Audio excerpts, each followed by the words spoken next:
You know that feeling when you're scrolling, you see some viral prank video with tens of millions of views, and you instantly think, wow, that creator must be living in a mansion right now. Well, let's dive into this explainer because we are going to completely shatter the biggest myth about making money on YouTube. It is so easy to just equate massive popularity with massive wealth. But as we dig into the actual 2026 data together today, the reality of YouTube's hidden economy is vastly different from what we see on the surface. We're going to look right past the view counts and those shiny subscriber metrics that get all the attention, and instead, we'll explore the real financial gears turning behind the scenes. Let's see how this ecosystem truly operates. Take a look at this question, because understanding the answer is literally the difference between making absolute pennies and building a highly profitable channel. It defies common sense, doesn't it? How on earth can a video with 10 times fewer views make significantly more money? It kind of feels like the system is broken. But it turns out the secret isn't about the views in the abstract. Advertisers simply do not care about a generic view count. What they care deeply about is exactly who is sitting behind that screen. An engaged, highly specific audience is just vastly more valuable than a massive, generalized one. And honestly, that changes everything about how you should approach content creation. And this data right here brilliantly illustrates that paradigm shift. On the left, you've got a personal finance creator pulling in around $15,000 with just 100,000 views. But on the right, a massive gaming channel has to grind for 10 million views just to earn $20,000. Think about that for a second. That gamer has 100 times the audience. They're managing a massive community, they're churning out content at breakneck speed, but they barely edge out the finance creator in sheer revenue. It's not a typo, I promise. It's the YouTube earnings gap in action. The value of a single pair of eyeballs is weighted completely differently depending on the context of the content. So here is our roadmap for today's explainer. We'll cover 1. The view count myth, 2. The highest paying niches, 3. The why behind the money, 4. The hidden multipliers, and finally, 5. Some actionable takeaways. Okay, let's jump right into section 1, the view count myth, where we'll explain CPM versus RPM. The absolutely crucial point here is untangling these two acronyms. Confusing them is probably the #1 mistake new creators make when they're trying to forecast their income. Think of CPM, or cost per mil, as the sticker price. It's the gross amount that advertisers pay YouTube for every 1,000 ad impressions served on your content. It represents advertiser demand. But RPM, revenue per mil, that is your actual take-home pay. It's what you earn per 1,000 total views after everything shakes out. So your RPM is the harsh reality of what actually lands in your wallet. And spoiler alert, it is almost always significantly lower than the CPM. Now, what's really interesting here is this 55-45 split, which shows exactly how YouTube distributes that CPM pool before it ever becomes your RPM. For traditional long-form videos, YouTube takes a 45% cut, to keep the servers running, maintain the algorithm, pay their engineers, the whole shebang. The creator keeps the other 55%. Plus, you got to remember that not every single view actually serves an ad. People use ad blockers, they buy YouTube Premium, or sometimes advertisers just simply run out of inventory for that specific demographic. So even if your niche boasts a sky-high $20 CPM, your actual RPM might end up shrinking down to maybe $8 or $12 by the time the money hits your bank account. Moving on to section 2, the highest paying niches, or as I like to call it, following the advertising money. When we look at the actual 2026 data, there is a staggering 10x to 20x gap between what advertisers are willing to pay depending entirely on your topic. Notice how personal finance commands a massive CPM ranging from $15 to $50. Software and tech sit comfortably right below that at $10 to $30. But then, look down at the bottom tiers. Entertainment and gaming are hovering around a measly $2 to $8. It becomes pretty obvious that if you're creating content in those lower tiers, you are playing a grueling, high-volume game just to make a living. The math simply requires millions of consistent views to pay the rent. Meanwhile, the top tiers can build a really comfortable full-time income with a very modest but highly dedicated audience.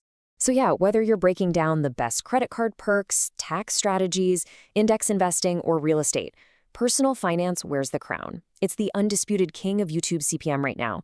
We're even seeing creators in this space report CPMs exceeding $45 during peak seasons.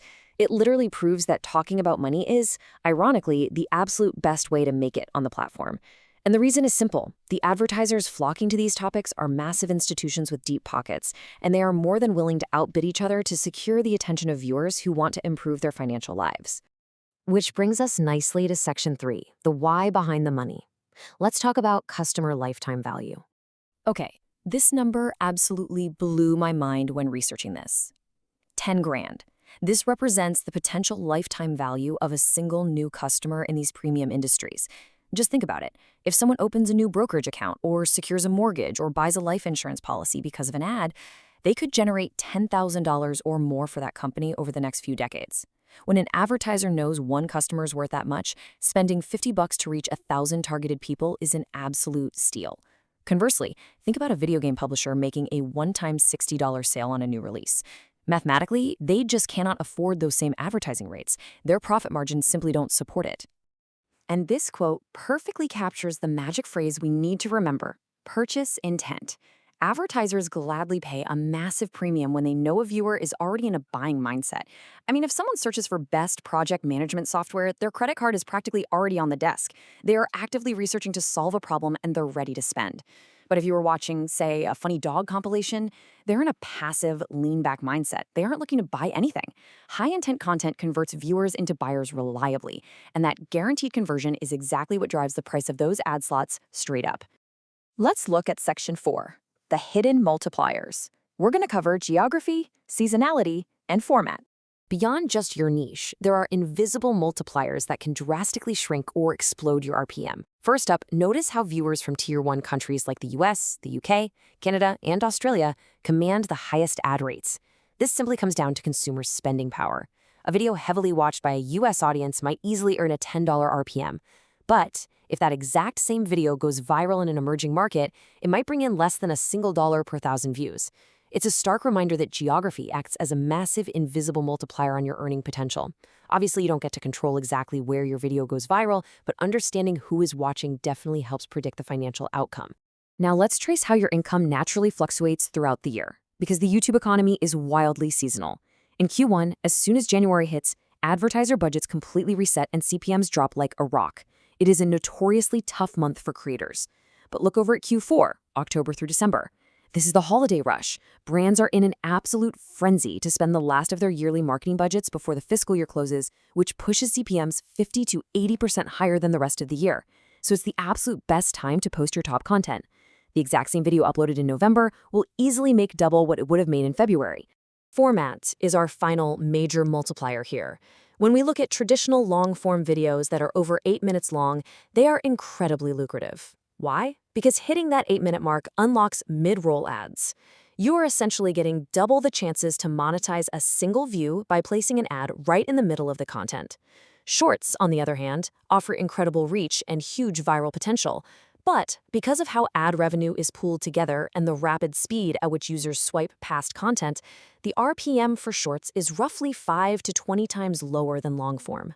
It's an entirely different business model that relies purely on sheer massive volume to generate any real income. All right, let's wrap things up with Section 5, actionable takeaways. Let's optimize your channel's worth. So how do we take all this impartial data and actually apply it? Let's walk through these specific steps. First, focus on keywords. Target high-intent topics where your viewers are actively looking for solutions or products. Second, aim for video lengths over 8 minutes so you can unlock those crucial mid-roll ads we just talked about. Third, remember that timing is everything. Save your absolute best, most highly produced ideas for Q4 when advertisers are spending the big bucks. And finally, you have to diversify.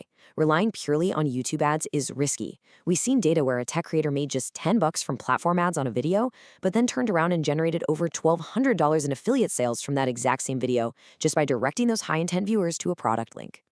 I really want to highlight this quote because it perfectly summarizes our entire explainer today. When you start a channel, you aren't just picking a topic you enjoy talking about. You are actively choosing the economic ceiling of your entire business.